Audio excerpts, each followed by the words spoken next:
Sir. வணக்கம் sir. வணக்கம். உட்காருங்கண்ணா. உட்காரு. என்னம்மா? இப்போ பையன் எப்படி ஆக்டிவாக இருக்கானா? இப்போ நல்லா ஆக்டிவாக இருக்காம்மா. முன்னைக்கு இப்போ வந்தது எவ்வளோ பெட்டராக இருக்கான்.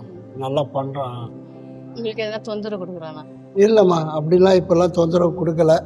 அமைதியாக இருக்கான். கொடுக்குற வேலையை செய்கிறாம்மா. கிளம்புடா, உங்கள் அம்மா வந்திருக்கா.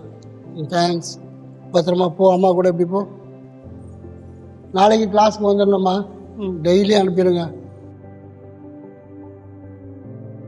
அப்பா தான் விட்டு போறாரு. அம்மா விட்டுட்டு போனால் லைஃப்பில் கஷ்டப்படுவாங்கல்ல. எனக்கு அதான் முன்ன எனக்கு தெரிஞ்சுது. எனக்கு எல்லாம் என் குழந்தை முக்கியம். என் குழந்தைக்கு முக்கியம் எனக்கு எதுவுமே இல்லை. என் கூட லாஸ்ட் வரைக்கும் இருந்தால் போகிறோம்.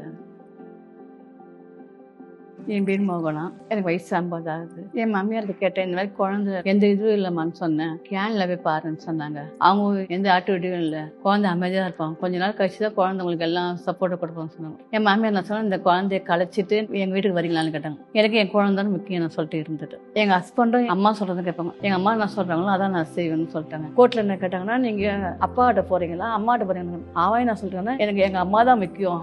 அப்புறம் தான் ரொம்ப கஷ்டப்பட்டேன். அண்ணன் தம்பி யாரும் உதவி யாருமே இல்லை. இந்த மாதிரி பக்கத்து வீட்டில் பிசியோதெரப்பி இந்த மாதிரி இடம்லாம் சொன்னாங்க. அப்புறம் அங்கே போய் தான் என் குழந்தைகள்லாம் ஆட்டி போய் பார்த்து. ஆனால் ரொம்ப கஷ்டப்பட்டு வயசுல யாரும் கஷ்டப்படணும். என் குழந்தை வச்சு அந்த மாதிரி கஷ்டப்பட்டுருந்தேன். அக்கம் பக்கம்லாம் இந்த அளவுக்கு நான் வந்துட முடியாதுமா.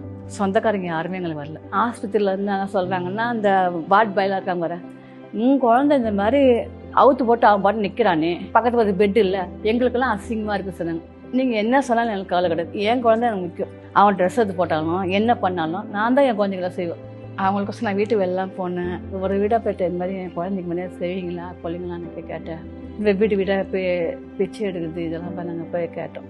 இன்னும் நல்லா ஆக்டிவிட்டியாக இருக்கணும் ஆசைப்படுறேன். அம்மானு கூப்பிட்றதுக்கு ஆசைப்படுறேன். குளிக்க மட்டும் தான் அவங்களுக்கு தெரியாது, பாக்கி எல்லா வேலையும் அவங்களே செஞ்சுட்டாங்க. முதல்ல எதுவும் செய்ய மாட்டான் மேடம், எதுவுமே தெரியாது. நான் எல்லா இடத்துக்கு எடுத்து வீட்டுன்னு போனது நல்லா டெவலப்பாக இருக்காங்க. நான் கோயம்பேடு பக்கத்தில் ஒரு இடம் இருக்குது, அங்கே கற்றுக் கொடுத்தாங்க. கலர் அடிக்கிறது, அவனுக்கு என்னென்ன செய்யணுமோ அதெல்லாம் கற்றுக் கொடுத்தாங்க. அந்த இடத்துல நான் லைஃப்பில் இன்னும் நல்லா இருந்தேன். என் குழந்தை கடவுள் கொடுத்த ஒரு குழந்தைய தான் நான் ஏற்றுக்கிறேன். என் குழந்தைய தான் இந்த மாதிரி எல்லா தாய்மார்களுக்கும் ஒரு கவர்மெண்ட் சப்போர்ட் பண்ணணும். ஒரு கவர்மெண்ட் வேலை கிடச்சதுனால என் குழந்தைய நல்லா இன்னும் கொஞ்சம் நல்லா பார்த்துக்கணும் ஆசைப்படுறேன். இந்த அவார்டு கிடைக்கிறதுக்கு நான் ரொம்ப பெருமைப்படுறேன். இந்த மாதிரி எல்லா தயாரும் கிடைக்கணும்னு ஆசைப்படுறேன். பெசர் மாவு கிடையாது, ரொம்ப சந்தோஷமாக இருக்குது.